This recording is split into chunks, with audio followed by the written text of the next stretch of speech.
전능하신 아버지 하나님, 우리의 사명을 주셔서 땅까지 복음을 전파할 뿐만 아니라 무엇보다도 주님과의 만남 속에서 예배의 기쁨을 누리게 하신 것 진심으로 감사를 드립니다. 매 시대마다 주의 종들을 사용하기를 원하시고 주의 종들의 입술을 통하여서 거룩한 삶의 영향력을 통하여서 하나님의 나라가 확장되기를 원하사 우리를 세우시고 부르신 것 진심으로 감사를 드립니다.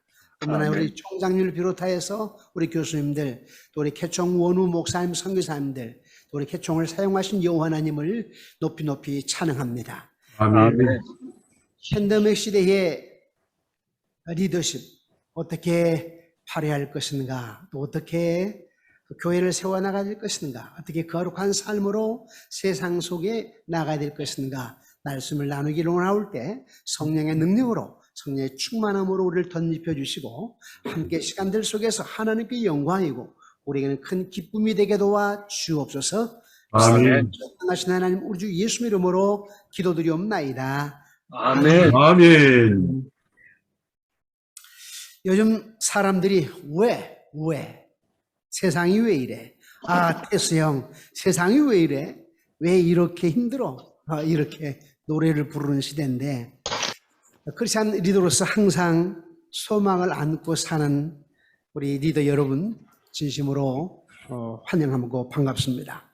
영상으로나마 이렇게 뵙게 된 것이 얼마나 큰 기쁨인지요. 오늘 또 우리 강의를 통하여서 하나님께 영광이고 우리 모두가 다 기쁨이 되는 그런 시간이 되기를 주의 이름으로 소망합니다. 아멘. 우리 영상이지만 이렇게 한번 외쳐보도록 할까요? 당신은 리더입니다. 당신은 리더입니다. 네, 당신은 리더입니다. 하나님이 여러분들을 리더로 세우셨습니다. 하나님이 교회에서 가끔 이렇게 훈련합니다. 성도들에게, 속으로 리더들에게 당신은 리더입니다. 당신은 리더입니다. 리더란 말이 참 우리에게 소망을 주고 기쁨을 주는 것 같습니다. 그렇습니다. 여러분들 리더입니다. 팬데믹 시대에 리더에게 가장 필요한 것이 무엇일까?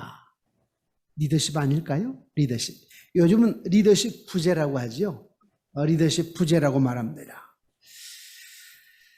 팬데믹 시대에 리더에게 가장 필요한 것은 리더십이다. 여러분 지금 여기는 지금 설날 아침인데요. 우리 박병철 목사님과 들어와 계시네요. 예, 안녕하십니까. 예, 반갑습니다. 네, 교수님. 설날 아침인데 우리 스태프진들이 두 명이 두 부목사 분이 뒤에서 지금 돕고 있어요. 한 분은 여러분 우리 캐총 원우 김한철 목사님이 뒤에서 돕고 있고요. 또 한 분은 또 사랑하고 아끼는 또 우리 부목사님 두 분이 돕고 있는데 사실 좀 미안해서요. 설날 아침 일찍 나오라고 하기가. 그러나 우리는 또 귀한 의미 있는 또 일을 하고 있는데 참 아름다운 모습인 것 같아요. 네, 내일 설날이지만 우리 캐나다 총신에 또 강의가 있고 하는데 우리 함께 시간을 보내보자 그랬더니요. 기쁨으로 대해서 얼마나 좋은지 모릅니다. 저분들이 이렇게 얘기한 것 같아요. 방금 뒤에서. 목사님, 네덜란드의 철학자 스피노자가 비록 내일 지구의 종말이 오더라도 나는 오늘 한 그루의 사과나무를 심겠습니다. 아멘. 그와 같이 팬데믹 시대에 리더를 나누기를 원합니다라고 하는 마음으로 뒤에서 바라고 계십니다. 네. 우리 한번 저분들에게 격려의 박수 한번 하도록 할까요? 우리 스태프진들에게 격려의 박수. 그리고 우리 서로에게 한번 우리 격려의 박수도 합시다. 지금 함께 모여있지는 않지만 서로에게 격려의 박수. 팬데믹 시대에 어렵게 힘들게 사신 여러 목사님, 선교사님 정말 수고가 많습니다. 하나님께서 여러분과 함께 해주실 줄 믿습니다. 아멘. 팬데믹 시대에 이게 가장 필요한 것이, 리더에게 가장 필요한 것이 뭐냐? 리더십이라고 그랬습니다. 리더십. 크리스찬 리더십에게 가장 중요한 것은 하나님의 절대 주권입니다. 크리스찬 리더에게 가장 중요한 것이 하나님의 절대 주권. 우리는 인생의 제일 된 목적이 하나님을 영화롭게 하는 것이고 또 우리에게는 하나의 대사명과 대계명을 주었는데, 대사명은 마태복음 28장에 나와 있는 모든 족속을 제자 삼는 것이고, 대계명은 마태복음 20장에 나와 있는 하나님의 사랑, 이웃사랑이지요. 그래서 우리가 목사이기 전에, 선교회사이기 전에 먼저 하나님께 예배드리는 것이 가장 중요한 것이고, 아멘. 아침에 일어나면 우리 교인들에게 꼭 이렇게 제가 시킵니다. 눈 뜨자마자 핸드폰부터 켜는 것이 아니라, 눈 뜨자마자 TV를 켜는 것이 아니라, 눈 뜨자마자 신문을 보는 것이 아니라, 바로 자리에서 일어나면서 하늘에 계신 우리 아버지여, 이름이 거룩히 여김을 받으시오며, 주기도문을 암송하자고 그래. 주기도. 하늘에 계신 우리 아버지여, 시간과 공간을 초월하여서 계시는 나의 아버지여, 이름이 거룩히 여김을 받으시오며. 그 이름이 어떤 이름이죠? 엘사다이. 엘사다이. 어디에나 계신 하나님, 엘로힘, 전능하신 하나님, 이 야훼, 나의 삶의 주관자가 되신 하나님, 여호와 삼마, 또 치료자가 라파, 치료자가 되신 하나님, 여호로이, 목자가 되신 하나님, 그 하나님의 이름을 쭉 생각하면서 시작하자마자 예배죠. 예배가 참 중요합니다. 제가 한 달 전에 필리핀 선교사님들에게 줌으로 집회를 했는데요. 한국에서 필리핀에 있는 선교사님 한 200명, 들어오시긴 한 120명 들어오셨어요. 그분들과 함께 하루 집회를 하는데, 당신들이나 나는 목사, 여러분들은 선교사, 우리의 사명은 땅까지 복음을 선포하는 것인데, 복음을 전하는 것인데, 전도하는 것인데, 그것보다 더 중요한 것이 하루를 시작할 때 신령과 진리로 예배드리는 것이다. 예배드리는 것이 중요하다. 내가 하나님과의 관계성 속에서 예배가 없이 무슨 선교는 선교냐. 먼저 내가 하루를 시작할 때 예배가 중요하다. 이런 말씀을 나눴는데요. 네, 그렇습니다. 저와 여러분들은 먼저 하나님께 예배하는 자로서 절대 주권을 믿는 것이 가장 중요하지요. 리더십에게 가장 중요한 것은, 리더십을 발휘하는 가장 중요한 것은 절대 주권입니다. 절대 주권. 제가 지난 주간에 원자폭탄이라고 하는 책을 읽었는데요. 여러분, 원자폭탄 책 혹시 읽으셨습니까? 최근에 출간된 책인데요. 그래서 지난주일 설교를 하면서 설을 맞이하다 보면 우리 교인들이 부모님, 형제들, 이웃들, 지인들을 만나게 되는데 경제가 어렵지요. 또 오미크론 코로나로 인해서 많이 불안해하고 있지요. 왜 이렇게 되었을까 하면서 심적으로 불안해하고 염려, 우려 가운데 있는 자들에게 먼저 우리 크리스찬들이 가져야 될 마음의 자세는 하나님의 절대 주권. 누가 세상을 주관하는가? 하나님의 절대 주권에 대해서 말씀을 나누면서 서로 오늘 이런 얘기를 나눴어요. 원자폭탄. 여러분, 원자폭탄이 왜 만들어졌죠? 히틀러, 나치 독일 정권에 의해서 유럽이 지배를 당하고 있습니다. 그리고 이 동남아시아에서는 일본이 중일전쟁을 일으켜가지고 중국을, 뿐만 아니라 한국을, 그런 상황 속에서 영국과 미국은 나치 독일을 두려워했습니다. 히틀러를 두려워했습니다.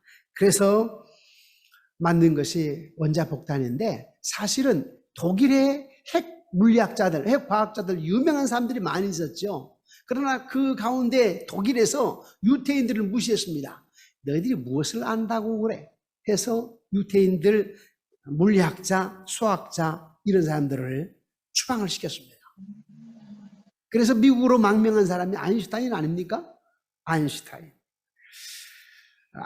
미국으로 망명을 하고, 그리고 많은 유태인 핵 물리학자들이 미국으로 망명을 해가지고 미국 정부에게 얘기를 했습니다.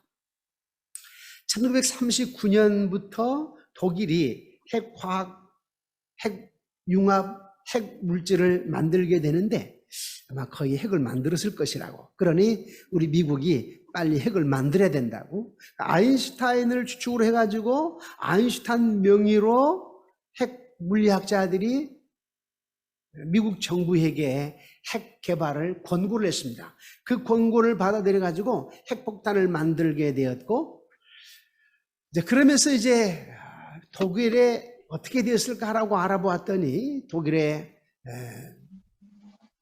헨브레이크라고 하는 유명한 그 핵 과학자가 열정을 내지 못해서 또 과학적인 오류로 인해서 핵폭탄을 만들지 못했습니다. 그런 상황에 이제 핵폭탄을 만들었는데 일본이 미국 진주만 공격하잖아요. 진주만 1941년 12월 7일이죠. 진주만을 공격을 하고 나니까 참자는 사자의 콧대를 건드리는 거죠. 사실 미국은 2차 세계대전에 참전을 하진 않았어요. 1차 세계대전 때 많은 젊은이들을 잃었고 또 1929년 대공황이 왔기 때문에 우리는 지금 제2차 세계대전에 참전하지 않겠다. 그러다가 일본이 진주만을 공격하는 바람에 미국이 제2차 세계대전에 참전하게 된 거죠. 그리고 일본과 싸우면서 80일 동안 싸우게 되는데 결국 일본이 손을 들 수밖에 없었습니다. 그래서 이제 포츠담 선언을 통해서 일본 너희들 항복해, 영국과 미국과 대만이 일본을 향하여서 너희들 항복해라, 항복해. 하지만은 일본이 항복을 하지 않으니까 그 유태인들이 만들었던 핵폭탄을 트루만이 가서 히로시마 그리고 나가사키에 터뜨려라. 1945년 8월 6일 날 미 29기로 원자폭탄을 싣고 가가지고 히로시마에 투하를 했죠. 1차 투하. 그래서 16만 명이 죽었습니다. 그리고 사흘 후에 8월 9일에 나가사키에 투하를 했습니다. 그래서 약 8만 명이 죽었습니다. 그러고 나니까 일본이 손을 들게 되었죠. 거기에서 우리가 느낄 수 있는 것은 뭐냐면 하나님의 절대 주권입니다. 만약에 미국이 원자폭탄을 만들지 않았다면 오늘 한국은 없습니다. 광복절이 없을 거니까 일본이 손을 들지 않았다면.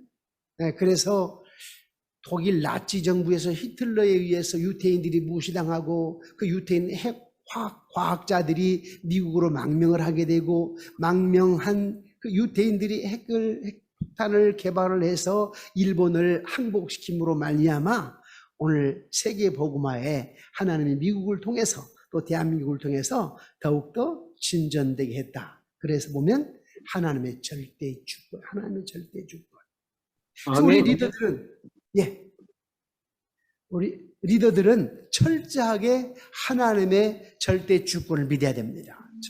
절대 주권, 철저하게 하나님의 절대 주권. 리더십이 참 중요한데 리더십에서 가장 중요한 것은 하나님의 절대 주권을 철저하게 믿는 것입니다. 누가 이 세상을 주관하고 있는가? 하나님의 절대 주권입니다. 우리 한번 PPT를 보면서 나누도록 할까요? 자, 리더로 부르신 하나님. 하나님이 우리를 리더로 부르셨는데 최고의 통치자는 하나님. 각 나라들 다 하나님의 통치 아래에 있습니다. 히틀러도 하나님의 통치 아래에 있었고 우리가 잘 아는 느부갓네살 바로왕 다 하나님의 통치 아래에 있습니다. 최고의 통치자는 하나님이시다. 그 통치자가 우리를 부르셨다. 하나님이 이르시되 우리 형상을 따라 우리의 모양대로 우리가 사람을 만들고 그들로 바다의 물고기와 하늘의 새와 가축과 온 땅과 땅에 기는 모든 것을 다스리게 하시고 모든 사람은 모든 관계에서 영향을 줄 지도자가 될 수 있다고 하는 사실입니다. 우리를 지도자로 고안하시고 권위를 가지고 지배하기를 하나님께서 명하셨습니다.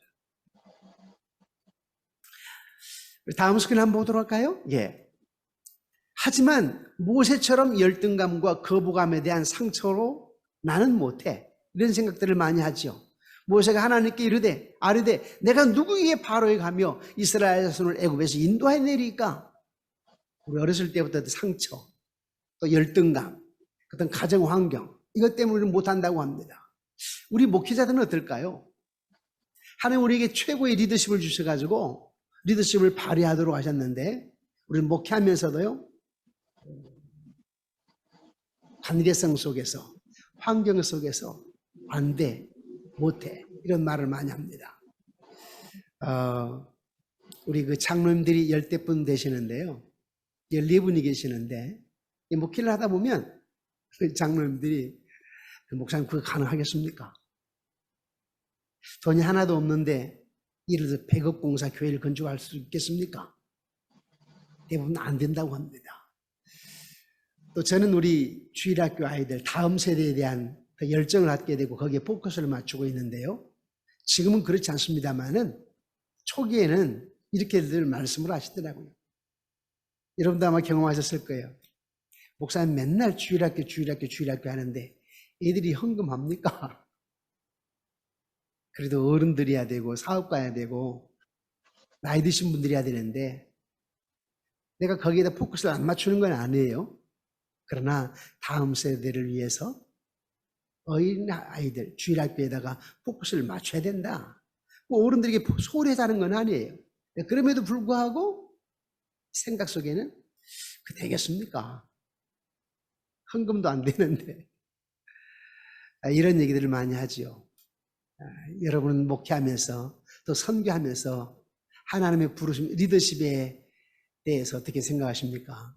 항상 우리는 열등감, 상처, 환경 속에서 안 된다는 얘기를 많이 하죠.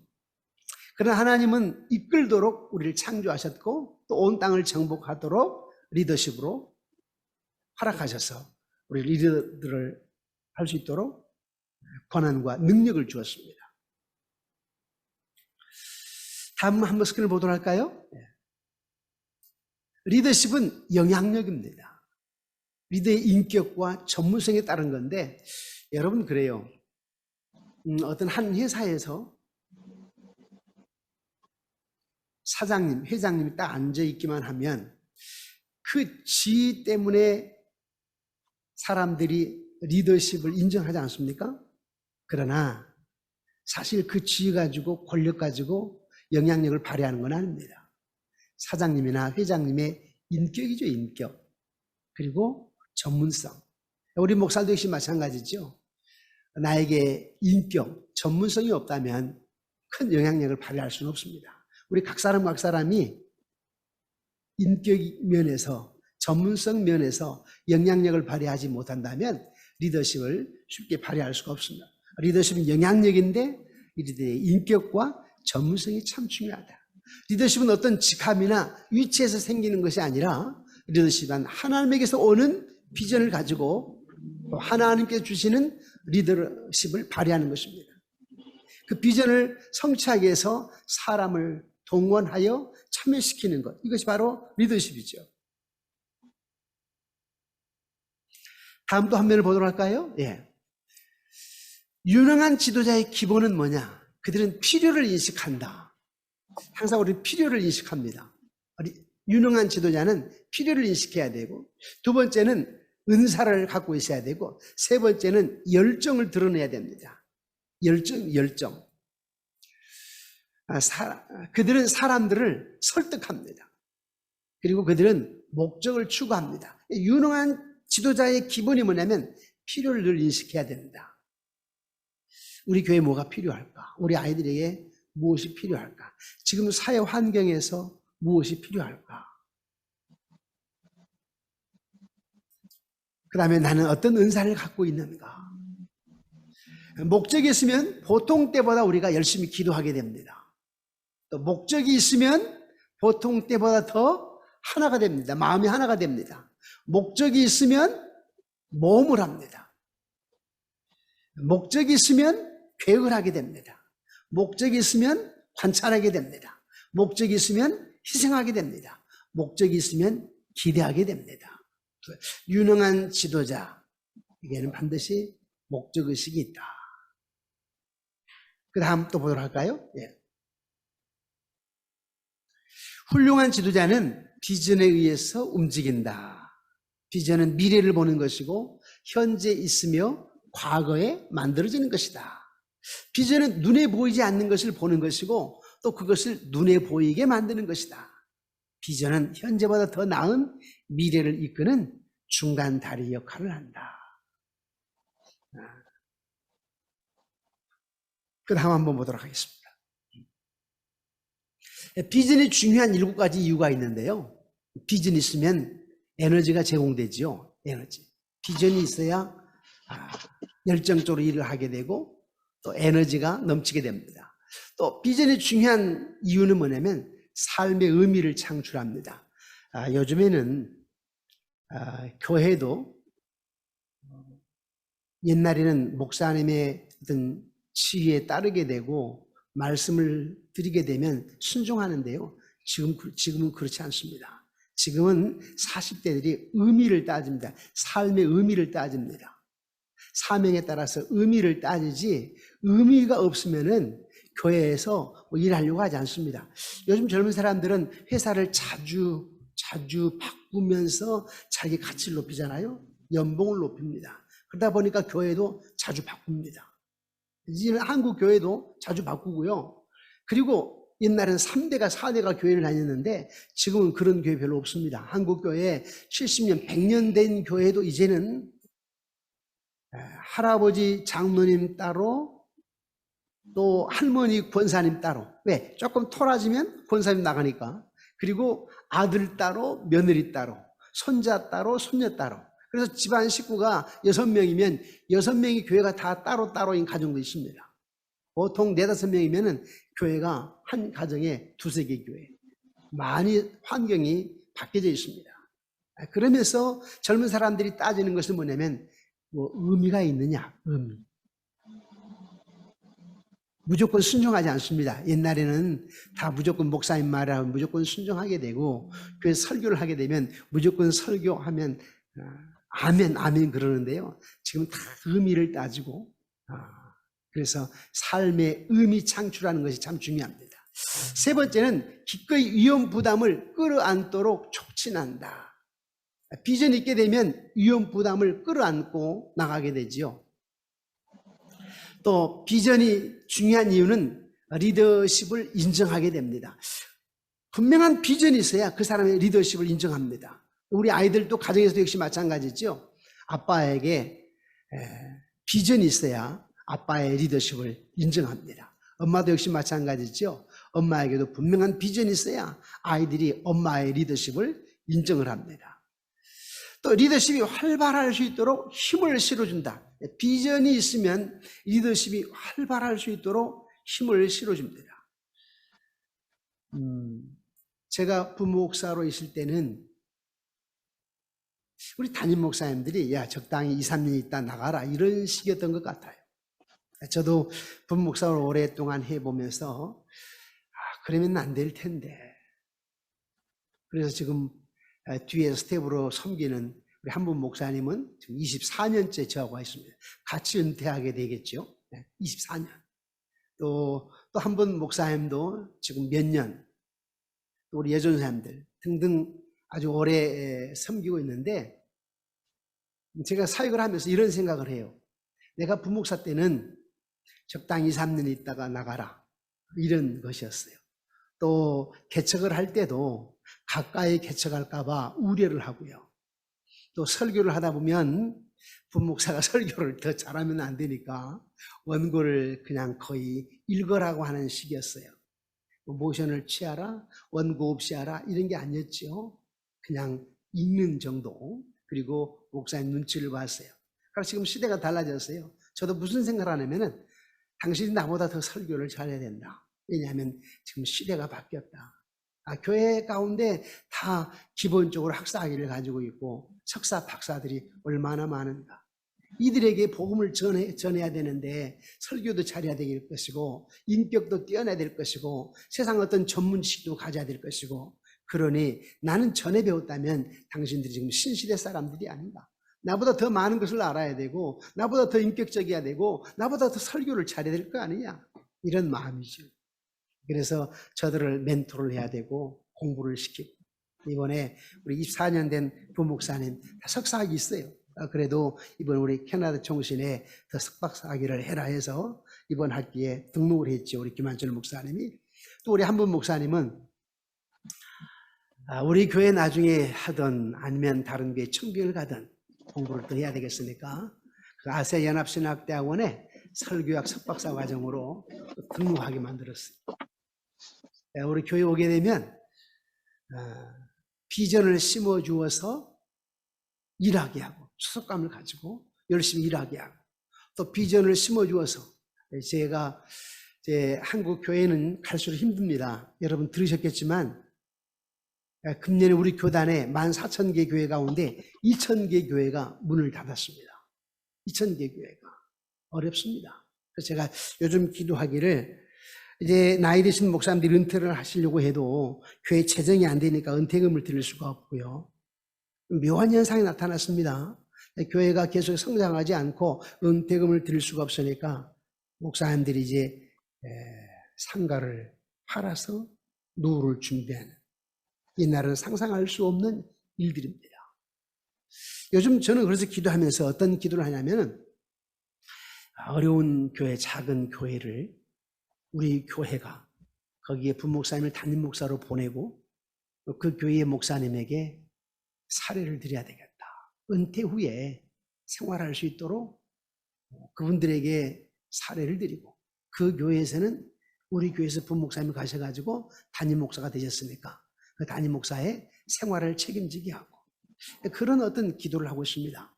그래서 우리 교회 부목사들이 앞으로 우리 교회는 물론이거니와 또 노예 안에 또 총회 안에 작은 교회들 문 닫게 하는 것이 아니라 세우고 살려야 되지 않겠나. 또 우리 스태프진들 교육자들의 사역의 현장을 만들어 줘야 되지 않겠는가.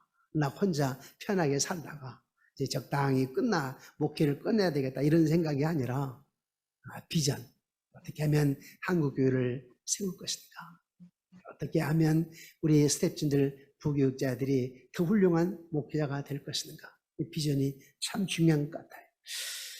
여기 우리 지금 캐총에 공부하신 우리 목사님들 연세들이 보편적으로 많으신데요. 그래도 우리는 비전어린 꿈을 꿔야 됩니다. 우리 아들, 딸에 대해서 다음 세대 젊은 사람들에 대해서 꿈을 꿔야 됩니다. 지금 100세 시대 아닙니까? 회사에서 이런 말이 있죠. 9988 123 들어보셨죠? 99세까지 팔팔하게 살다가 9988 1234 하루 이틀 아프다가 사흘째 되는 날 죽자 해가지고 마지막 죽을 9988 1234 그런데 지금은 바뀌었어요. 9988 1231 왜냐하면 99세까지 팔팔하게 살다가 2 하루 이틀 아프다가 3 사흘째 된 날 마지막 1 확 일어나 버리자. 한 20년 더 살아버리자. 120년. 여러분 그러셔야 됩니다. 9988 1231 우리 태총 우리 목사님들 선교사님들 9988 1231 저도 이제 6학년 5반이 됐습니다만은 앞으로 많이 남았어요. 보니까 120까지 살 거를 생각하니까 이제 절반 좀 더 사는 거 받게 되지 않아요. 네. 이제 제가 담임 목사로서는 한 7년 남았습니다만 우리는 만 70세 그러니까 만 71년 채우는 거니까 한 7년 몇 개월 남았습니다만은 그 뒤에 비전을 가지고 있습니다. 그 뒤에 이제 상담센터를 차리고 그리고 이제 해외에 나가서 우리 선교사님들 가정이 굉장히 어려워요. 제가 이게 선교 현장에 가다 보면 우리 사모님들 또 우리 선교사님들 상처난 심령, 상담이 많이 필요하다는 생각이 느껴져서 집회도 인도하지만 해외에 다니면서 선교사님들을 상담해드리고 그리고 내가 한국 교회에서 우리 교단과 함께 또 방송 사역을 하기 때문에 교단을 초월해서 관계를 맺고 있는데 한국교회 목사님들과의 어떤 관계를 아름답게 형성, 중간 매개체로 잘 관계를 이루어서 끝까지 선교하게 하고 한국교회가 선교 또 자기 교회가 파송한 선교사님들을 끝까지 책임지게 하고 나중에 은퇴 후에도 어떻게 할 것인가 그런 어떤 책임감도 좀 느끼게 하고 그래서 할 일이 많다.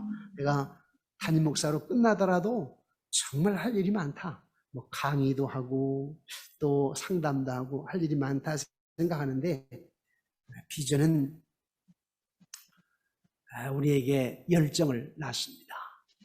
비전은 우리에게 열정을 낳는다. 힘있게 일하게 만듭니다.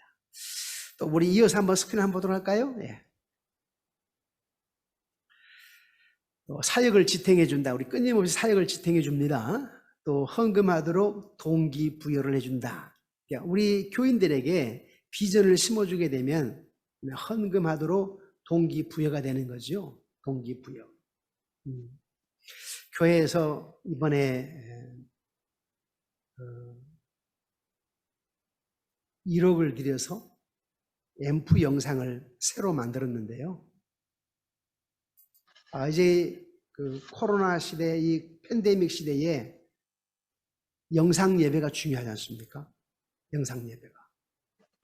지금 우리 교인들의 한 30%는 영상 예배를 드리고요.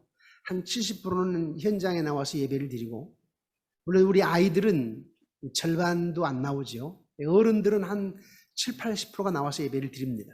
그러나 우리 아이들은 아직 어리고 해서 부모님들이 또 걱정을 하고, 또 우리 교회는 젊은 분들이 많아요. 30, 40대가 한 80%가 30, 40대입니다.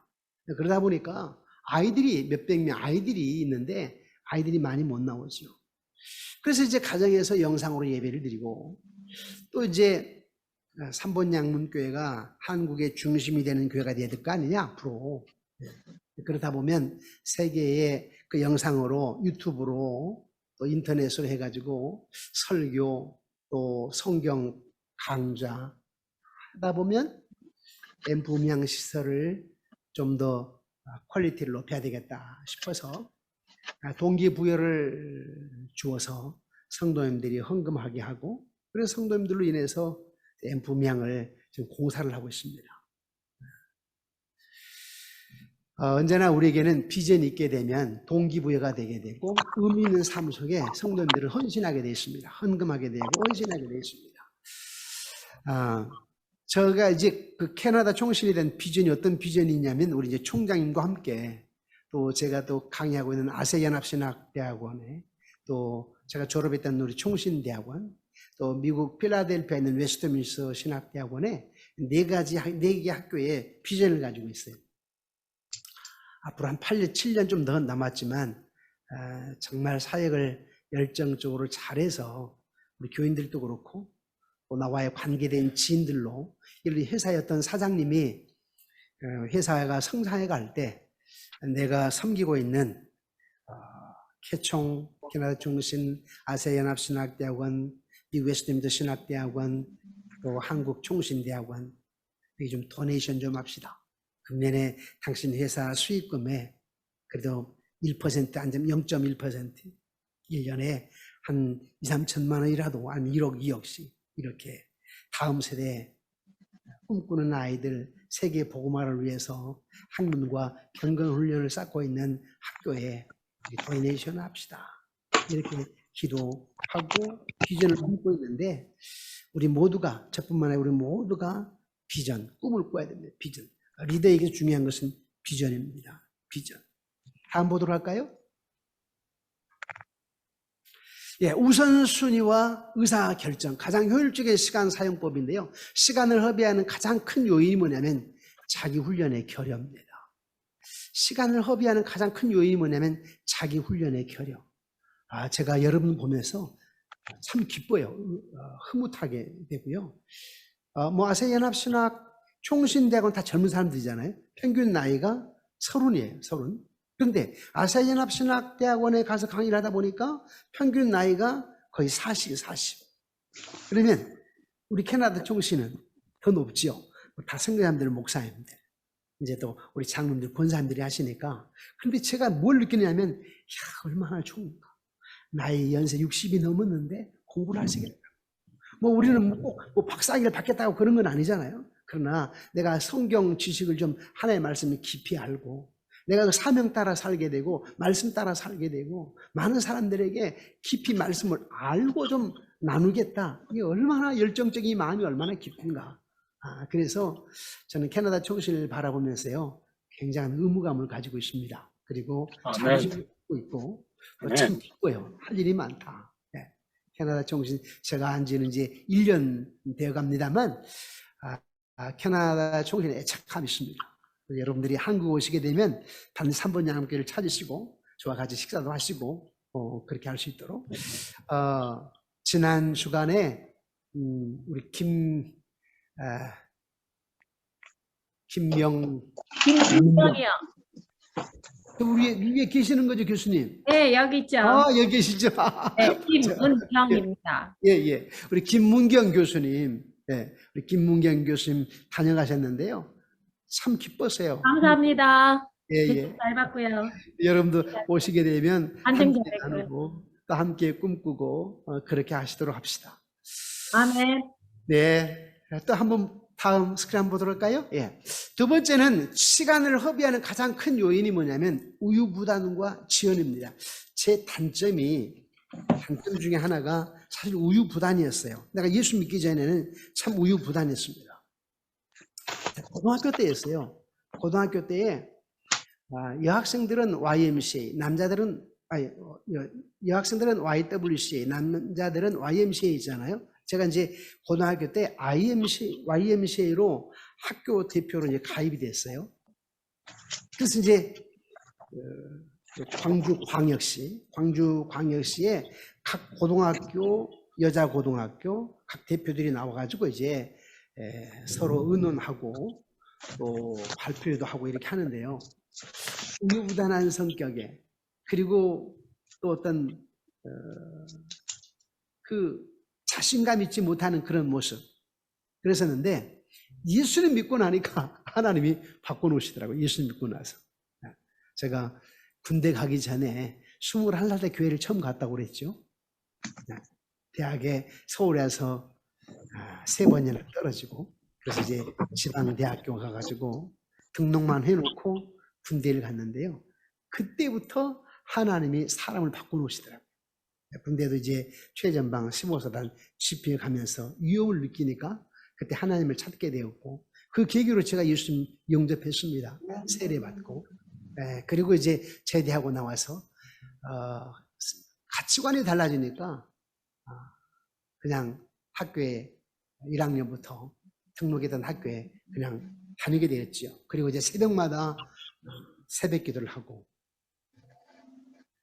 아침에 새벽에 이제 아버님이 교회 못 나가게 하니까 성경책을 신문에 싸가지고 몰래 학교에 가게 되고 그리고 저녁에 수업 끝나고 오게 되고 그 다음날 아침에 또 교회 가게 되고 2년 반 동안 그러면서 이제 대학 다닐 때 2년 반 그리고 대학 다닐 때 내비게이터의 선교회 활동을 하게 되고 그리고 4학년 때 아버지의 반대에 무릎을 쓰고 집에서 도망쳐 나와가지고 이제 하나님의 놀라운 기적 같은 은혜로 또 결혼하게 되고 또 처갓집에서 3대, 지금은 5대, 6대째입니다만 그 가정에서 신학을 하는데 아주 적극적으로 또 4명의 처형들, 5명의 처남, 제가 막내사이, 10남매 중 막내사이인데 9명이 저를 이렇게 도우셨어요. 그러면서 이제 함께 기도하고 다 장로님들, 다 권사님들이신데 그렇게 하면서 이제 목회자가 됐는데 지금은 우유부단한 게 아니라 아내에게 쫓겨날 정도로 너무 부르도저해가지고 쫓겨날 정도로 밀고 나가는 하나님 절대 주권만 바라보고 중요하신다. 제가 결혼해서 6년 결혼 6년이 아니고요. 결혼해서 10년째 되었을 때에 제가 개척을 했거든요. 그런데 결혼하기 전에는 싸웠다는 생각이 없어서 아내하고 또 아내도 또 그렇게 얘기를 하고 근데 개척하고 나와서는 조금 의견 분분 싸웠어요. 크게 싸우고 그런 건 아닌데 좀 갈등이 뭐냐면 저 이제 늦게 예수를 믿고 하나님만 바라보며 불같았었는데 아내는 모태신앙 모태하는 모태신앙 그러니까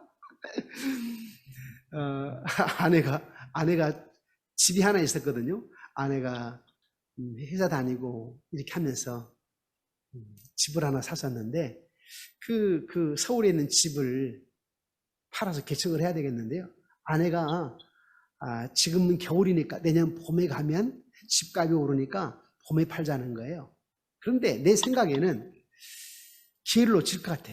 그때 가게 되면 안 될 것 같아요. 그래서 아내가 출근했을 때, 이제 그때 아이가 있었습니다만은 큰 기업에 이제 격리로 격리들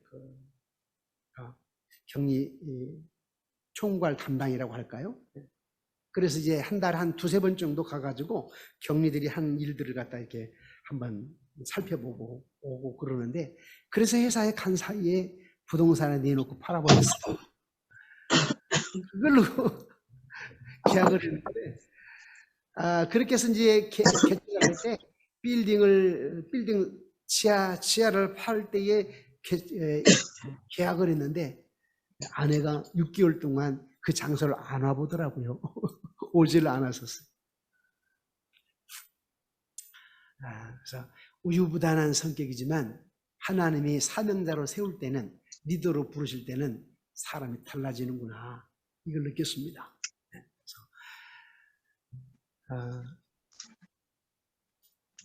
우유부단하게 되면 리더십을 발휘하기가 쉽지가 않습니다. 그래서 하나님의 역사로, 하나님의 도움으로 우리가 철저하게 하나님의 절대 주권을 믿고, 지금 현실은 불가능할 것 같지만은 된다, 할 수 있다, 안 될 것 같으나 되게 하시는 하나님, 불가능할 것 같으나 가능케 하시는 하나님, 죽을 것 같으나 살게 하시는 하나님, 이분 하나님을 바라보면서 비전을 가지고 나아갈 때 우리가 리더십을 발휘하게 될 것이고 하나님 역사하실 줄 믿습니다. 또 한번 스킬을 보도록 합시다. 정돈되지 않는 삶, 이건 시간을 허비합니다.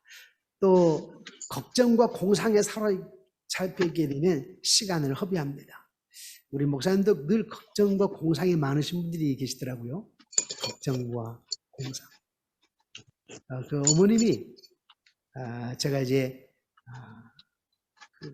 집에서 도망쳐 나오고 신학대학원을 가려고 할 때 이제 아버님이 반대하시다 보니까 어머니 에라 모르겠다 하면서 어머님도 교회를 이제 나가기 시작했는데요. 어머님이 60 중반에 교회를 나가기 시작했습니다. 그런데 60년 동안 살아온 삶이 세상적이었기 때문에 뭐 사주를 보고 뭐 관상을 보고 그러다 보니까 그게 생활 습관이 되어 있어요. 교회 권사님이 되었는데도, 나중에 권사님이 되셨어요. 교회 권사님이 되셨는데도 항상 걱정이라. 목회하는 아들 걱정이라, 걱정. 그래서 어머님에게, 어머님, 믿음은 걱정하는 게 아닙니다. 상황과 환경을 초월해 역사하신 하나님이시기 때문에 이 아들 걱정하지 마세요. 하나님께 척 맡기고 새벽마다 기도하십시오. 느꼈었는데 잘 안 되는 것 같아요. 우리 권사님들도요, 신방 가면, 제가 개척해가지고 우리 권사님들 신방 갈 때 같이 안 모시고 갑니다.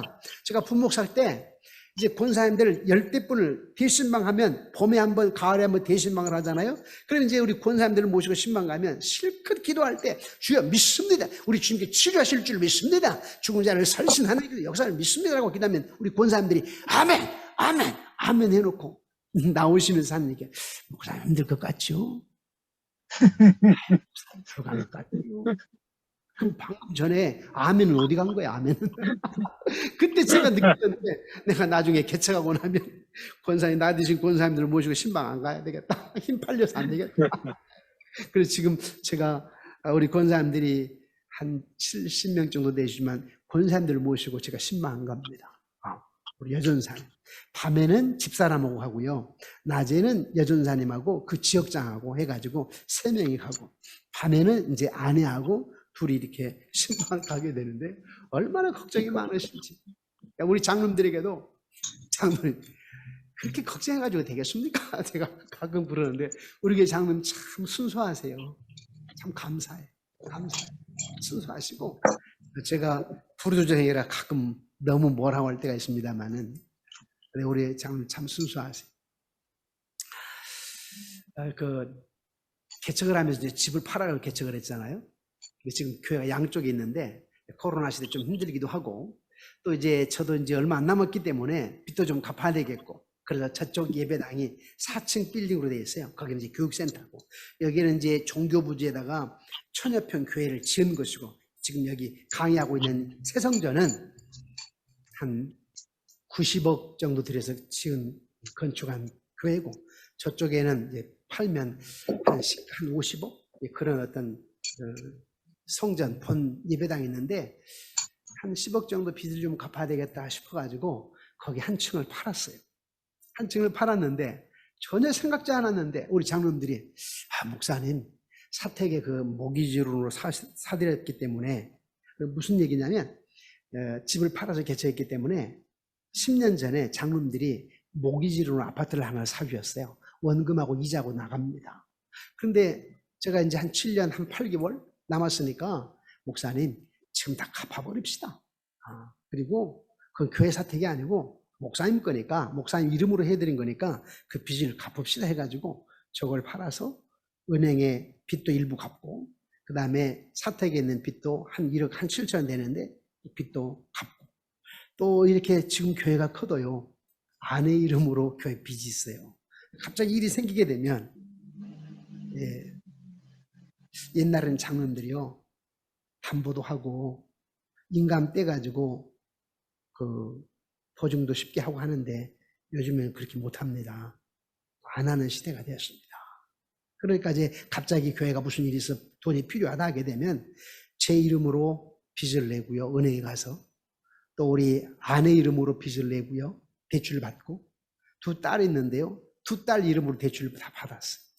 그래서 이제 30년이 됐는데 이제 30년째예요. 그런데 2주 전에 이제 아파트도 빚을 다 갚고 아내 이름으로 교회에 대출 4천만 원을 받았는데 그것도 갚고 그랬더니 아내가 하는 얘기가 개척해서 30년 만에 나는 빚쟁이 꼴표를 뗐습니다. 얘기를 하더라고요. 좀 감사하죠. 근데 여러분 우리 다 그런 거 아니에요? 여러분 다 그러실 거예요, 지금. 우리 지금 총장님도 지금 어깨가 무거우시고, 지금 다 마찬가지일 거예요. 우리 천국 갈 때까지 그럴 겁니다. 천국 갈 때까지. 천국 갈 때까지 우리는 그럴 건데, 그래도 우리는 비전 있잖아요, 비전. 이게 리더 아닙니까? 리더십, 비전. 한번 봅시다. 우리 스크린 한번 또 봅시다. 시간을 허비하는 가장 큰 요인이 뭐냐면, 일을 맡기지 못하는 것. 자, 우리 뒤에 우리 부목사님들이 있는데요. 제가 옛날에는 잘 못했는데 지금은 이제 주로 맡깁니다. 맡기려고 합니다. 일을 맡기지 못하면 시간을 허비합니다.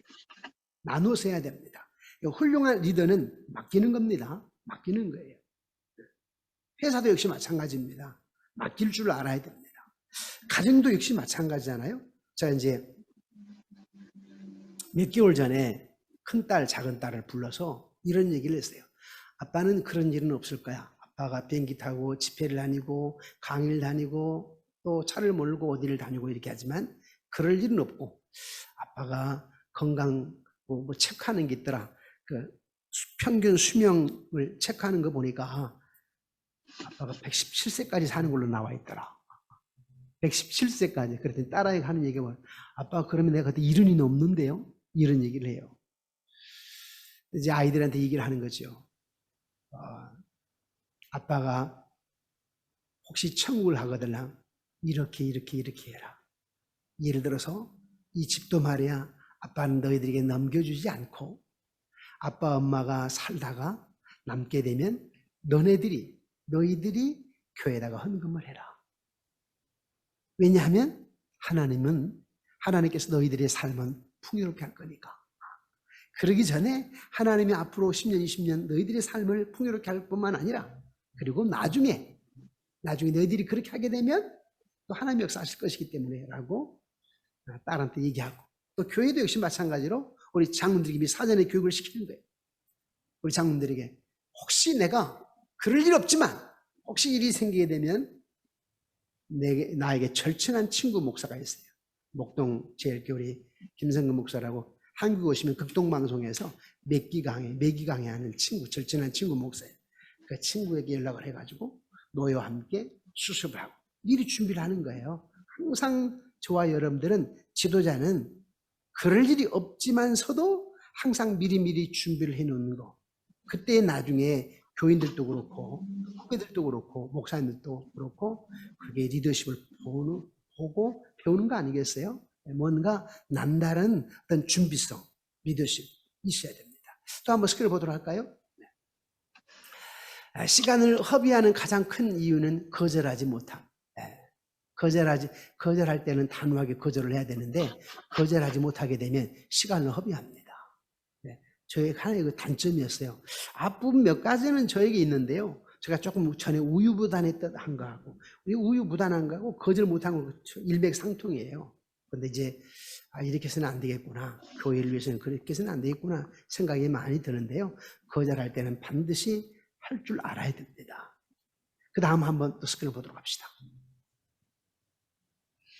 우선순위와 의사결정인데요. 예수님의 우선순위는 뭐였냐면 기도입니다. 기도. 우리 교회 금년표가 예배로 일어섭시다. 기도로 경험합시다. 예배로 일어섭시다. 기도로 경험합시다. 우선순위의 첫 번째가 뭐라고요? 기도입니다. 여러분 얼마나 기도하십니까? 제가 한 달 전에 필리핀 선교사님들에게 강의를 할 때, 집회를 할 때에 여러분 필리핀 현장에서 얼마나 기도하십니까? 한국에서 목회할 때는 새벽 기도가 있으니까 또 현장이 여기저기 아픈 환우들이 있고 또 고개하는 것 같은 그런 어떤 가정들, 사업장들 또 아픈 환자들이 많기 때문에 기도하지 아니할 수가 없는데 선교 현장, 저도 많은 선교 현장을 돌아다 보면 기도하기가 그렇게 쉽지는 않는 것 같아요. 그런데 여러분 선교 현장에 계시면서 기도하지 않으면 안 됩니다. 일어나자마자 기도해야 되고 외국에 있든 한국에 있든 기도하지 않고서는 우리가 리더십을 발휘할 수가 없고 기도하지 않고서는 사명을 감당할 수가 없습니다. 라고 하면서 기도를 강조하는데 그렇습니다. 우리 리더십에 있어서 우선순위에 있어서 중요한 것은 기도입니다. 기도. 또 보도록 할까요? 네. 그리스도인의 우선순위는 예수님을 향한 전심입니다. 마리아 마르다 얘기 너무나 잘 아시잖아요. 마리아의 예수님을 향한 전심으로 향한 모습. 전에 이제 대신방하다 보면 가면 할머니 권사님들이 준비하느냐라고 신방 가서 말씀을 듣는 게 아니라 저 가스레인지 가가지고 뭐 남비에 불을 올려놓고 또 준비한다고 왔다 갔다 하시고 신방이 아니에요. 그냥 대접하기 위한 신방 같아요. 그래서 안 되지요. 예배도 역시 마찬가지입니다. 가정에서 예배도 역시 마찬가지고 또 교회에서 예배도 역시 마찬가지죠. 또 다음 한번 스크린 보도록 합시다. 우선순위에 대한 성경적인 해답 또 세 번째는 말씀과 기도, 말씀. 우리가 사회생활을 하고 또 목사로서 행정적인 정치를 하다 보면요. 자칫 잘못하게 되면 이 점을 놓쳐버립니다. 말씀과 기도, 이걸 놓쳐버립니다. 말씀과 기도를 놓쳐버려요. 말씀이 중심이 돼야 되는데 말씀을 놓쳐버리죠. 네, 또 보도록 할까요? 다음 보도록 합시다. 예. 우선순위에 대한 성경적인 해답이 있는데 방해물과 장애물, 모든 무거운 것과 얽매이기 쉬운 것을 벗어버리고 근데 모든 무거운 것과 얽매이기 쉬운 것이 뭐냐? 죄의 습관이고 유혹이고 분노고 교만이고 또 탐닉이고 게으름이고 탐심이고 우선순위에 대한 성경적인 대답 죄의 습관을 버려야 됩니다. 또 유혹, 분노, 교만 리더의 자질 첫 번째가 뭐죠? 섬김이죠. 리더의 자질 첫 번째는 사실은 겸손입니다. 겸손. 제가 총회에서 많은 목사님들을 뵙고 이렇게 하는데 항상 조심스러운 것이 내가 늘 겸손해야 될 텐데 다른 분을 보면서 좀 겸손해야 될 텐데 나를 보면서 겸손해야 될 텐데 항상 그런 어떤 긴장된 마음을 갖게 되는데 우리는 겸손. 리더의 우선순위는 뭐냐? 또 겸손입니다. 그러면서 기도, 말씀. 또 한번 보도록 할까요?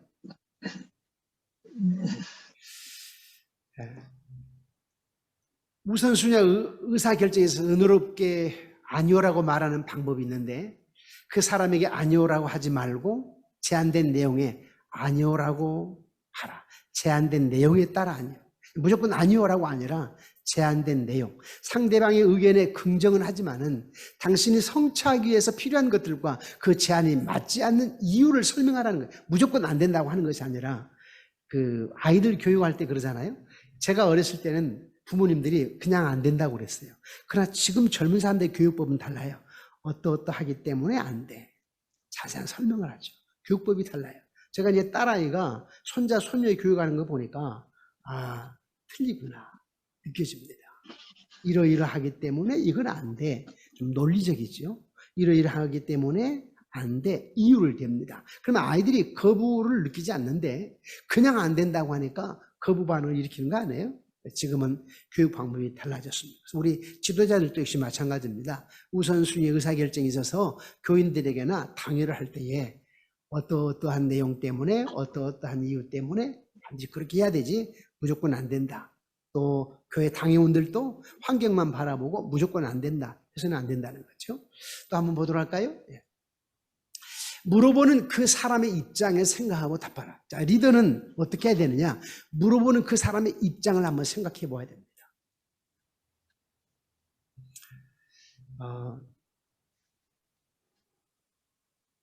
지금 우리가 학문을 배우는 것도 있지만 우리 목회자이기 때문에 실제적인 것을 우리가 알아야 됩니다만 지난 주간에 저에게 이런 일이 있었어. 우리 교회에 이런 일이 있었습니다. 참 교회 현장은 그래요. 우리 장모님 한 가정이 교회를 떠났어요.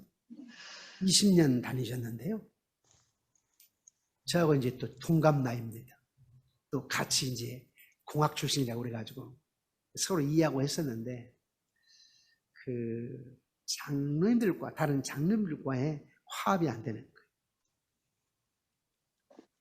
관계를 이루지를 못하고. 하나 예를 들까요? 이제 우리 교인들한테는 이렇게 얘기를 못합니다. 우리 다 우리 교육자니까 얘기하는 거예요. 예를 들어서 우리 당회원들이 이번에 어디 가서 미국서는 안 하죠. 지금도 한국 또 지금 이제 갈수록 안 합니다만은 우리 장로님들이 저 평창에 가가지고 우리 가서 보신탕 먹고 옵시다. 어느 형님에게 부탁을 해가지고 하고 옵시다라고 하면 그 장로님은 내가 안 먹으니까 나는 안 간다. 나는 돈 못 내겠다. 그러다 보고 화합이 안 되는 거예요. 여러분 같으면 그럴 거 아니에요. 나는 안 먹어도 장로님들 다녀오세요 하면서 내가 5만 원, 10만 원이고 협조하잖아요. 찬조하잖아요. 이걸 못 하시는 거예요. 그 관계가 안 돼. 그 하나의 사소한 거고 모든 게 관계가 안 돼. 또 하나 더 예를 들지요. 나는 그걸 미워하는 건 아니에요. 목사니까. 근데 예를 든다면 명절인데 목사님에게 뭘 하나 해드려야 되지요. 하게 되면 이해할 수 없는 게 목사님 사례 드리는데요. 뭐 이해가 안 가잖아요. 회사의 안어예요. 물론 큰 회사는 아닙니다. 제가 한 18년 전쯤에 18, 9년 전쯤에 했는데요. 미국으로 이제 집회를 가는데 우리 장로님 한 분이 대우건설 옛날 대우건설의 아나였습니다. 이렇게 얘기를 하시더라고요. 목사님 미국에 집회 가시는 것은 우리 회사로 말하면 출장입니다. 그렇기 때문에 출장비를 넉넉히 드려야 됩니다. 다른 장로님들에게. 딱 그렇게 얘기하시더라고요. 내가 집회를 가면 거기서 집회 강사비를 주시잖아요. 다 비행기값 다 나오잖아요. 그럼 내가 그랬어요. 아니 장로님 괜찮습니다. 집회 가게 되면 뭐 경비 그거 다 거기에서 하고 합니다. 아니 그건 거기의 입장이고 우리 교회 입장은 또 다릅니다. 우리 당회원들의 입장은 다릅니다.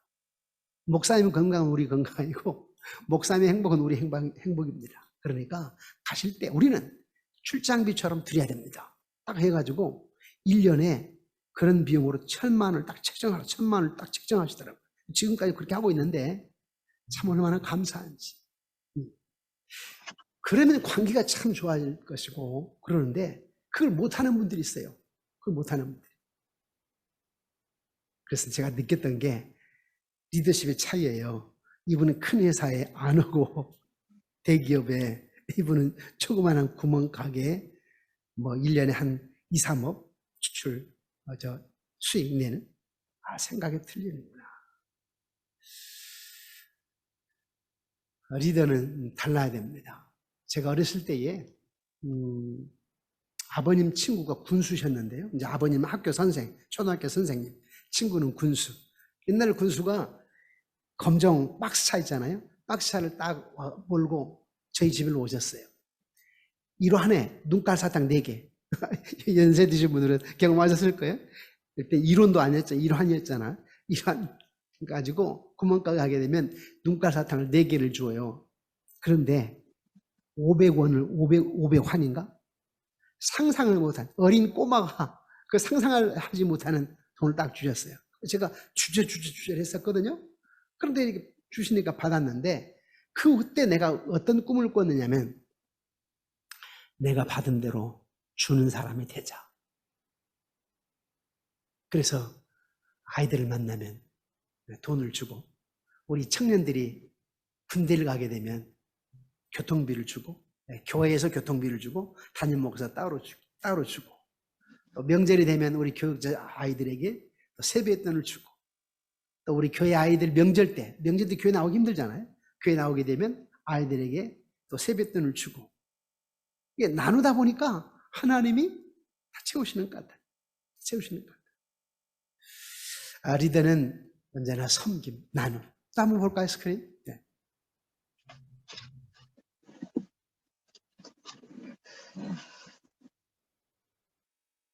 스크린 한번 보세요. 예. 네. 1시간 강좌가 지금 거의 끝나가고 있습니다. 은혜롭게 아니오라고 말하는 방법. 마지막은 창조적으로 다르게 하라. 대안을 제시하라. 지금 코로나 팬데믹, 코로나 시대에 교회가 창의적으로 대처하지 않으면 안 됩니다. 옛날 같은 사고로 목회하면 교인들 다 떠납니다. 이제는 새로운 어떤 창의력을 발휘해야 됩니다. 자, 설교도 역시 마찬가지고요. 설교도 요즘에 여러분 설교를 변증학적으로 좀 공부를 해야 됩니다. 변증학. 그리고 교회에 목양하는 모습도 팬데믹 시대에 조금 달라야 됩니다. 옛날식으로 하면 안 됩니다. 그래서 여러분 주변 환경부터 생각을 하고 마음 자세부터 생각을 하고 또 성도를 대하는 자들도 역시 마찬가지고, 아까도 얘기해 드렸지만 40대 이 사람들은 교회를 자주 옮긴다. 의미가 없으면 안 한다. 이걸 알고 또 우리가 목회를 해야 되고.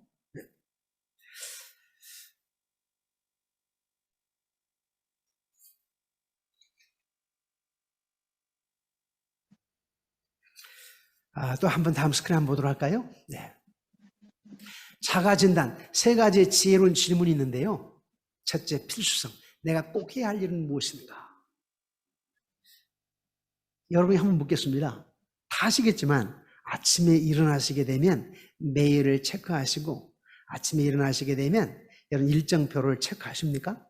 핸드폰에 일정표 있죠. 핸드폰에 일정표. 오늘 내가 해야 될 일이 무엇인가? 핸드폰을 체크를 하시는지. 저도 가끔 놓칠 때가 있어요. 그래서 핸드폰 그리고 수첩에 같이 챙기고, 보통 큰교회 목사님들이 이제 그 부교육자에게 다 일정표를 맡깁니다만은 우리 스스로 내가 꼭 해야 될 일을 한번 체크해야 됩니다. 필수, 리더에게 필수. 내가 해야 할 일이 무엇인가 꼭 챙겨야 됩니다. 근데 그거 하나하나 해 나가다 보면 여러분들의 사역의 현장이 넓어지게 되고, 또 여러분들의 모든 어떤 일의 환경이 넓어지게 됩니다. 또 한번 보도록 할까요? 네. 성과. 무엇이 가장 좋은 성과를 얻게 하는가? 당신이 가장 잘하는 분야에 있어서 가장 많은 시간을 투자를 했는데, 내가 가장 잘하는 것이 무엇일까? 거기에 시간 투자를 해야 됩니다. 또 세 번째 한번 봅시다. 보상. 무엇이 나를 가장 만족하게 하는가?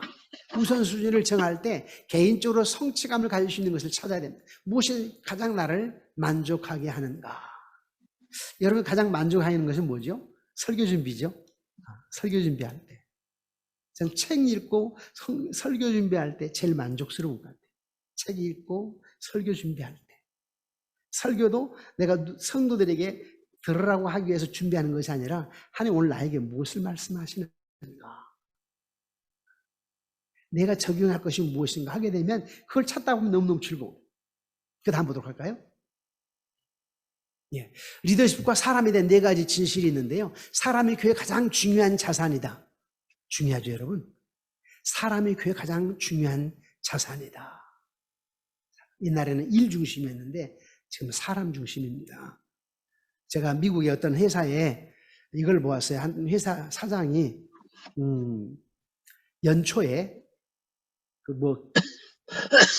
계획을 이렇게 발표를 하는데 신입사원이 마지막에 질문 있습니까? 라고 하면서 혹시 의사 발표하실 분 있습니까? 그랬더니 신입사원이 딱 일어나가지고 오늘 사장님의 준비는 좀 부족했습니다. 라고 얘기를 했네요. 그랬더니 거기에 상무들이 긴장을 했습니다. 전혀 들어보지 못했던 신입사원의 발언이기 때문에. 그런데 잘렸을까요? 안 잘렸어요. 그 회장이 사람 중심이다. 오늘 일 중심이 아니야. 사람 중심이야. 하고 자르지 않았어요. 격려를 했어요. 그런데 그 격려를 받는 그 젊은이가 깨달은 거예요. 야, 우리 사장님 정말 지혜스러우시고 다른 점이 있으시구나. 아주 열정적으로 일을 하게 됐습니다. 그리고 승진시켰습니다. 그걸 보았던 다른 직원들이 그걸 보면서 더 열정적으로 하게 되고 자기 사장님에 대한 존경심을 갖게 됐습니다. 그러다 보니까 그 회사가 놀랍게 성장했다라고 하는 그런 어떤 내용이었는데 우리는 사람이 교회의 가장 중요한 자산이다. 지도자의 가장 중요한 자산은 대인관계 기술이다. 대인관계입니다. 관계. 우리나라의 관계의 대가 이수성 전 국무총리, 관계의 대가 이금희 아나운서, 관계의 전 대가 김상한 전 국회의원, 관계의 대가 옛날에 환경부 장관 손숙 씨, 관계의 대가 가수 조영남. 그분이 좀 신학을 하긴 했는데 지금은 뭐 믿는 사람 같지 않습니다만은 관계의 대가들. 그런데 그런 사람들만이 아니라 우리 크리스찬들은 특히 우리 기독교인들은 또 우리 목사님 선교사님들은 관계의 대가가 돼야 됩니다. 대인관계. 그래서 지도자의 가장 중요한 자산은 뭐냐? 대인관계 기술입니다. 성공은 87% 사람을 아는 지식과 13%의 상품을 아는 지식으로 이루어진다고 얘기했습니다. 리더십이 사람에게 관계된 것이므로 좋은 지도자는 다양한 종류의 여러 그룹을 이끌 수 있어야 된다. 다양한 종류의 여러 그룹. 교회 안에서도 그렇고 사회에서도 그렇고 이런 관계를 통해서 다양한 그룹. 리더자는 팬데믹 시대의 리더자는 사람들과의 아름다운 대인 관계를 통해서 많은 소급들을 인도해 나갈 것이고 또 많은 영향력을 미칠 수 있는 그런 리더자가 되어야 됩니다. 자, 우리 1강은 여기까지 마치도록 할까요? 여러분 정말 100분 동안 앉아있다는 건 쉽지 않는데 수고하셨습니다. 한번 기도하고 1강을 마치도록 할까요? 하나님 아버지 100분 강의 시간 동안 꼬박 앉아서 들으셨던 우리 목사님, 성교사님, 우리 장로님, 권사님들 기억해 주시고 목회에 있어서 중요한 양식이 될 수 있도록 역사하여 주옵소서. 이상 예수님 이름으로 기도드리옵나이다. 아멘. 우리 20분 쉬었다가 다음 시간에 뵙도록 하겠습니다. 예. 하나님께 영광의 박수 한번 돌리도록 할까요? 감사합니다.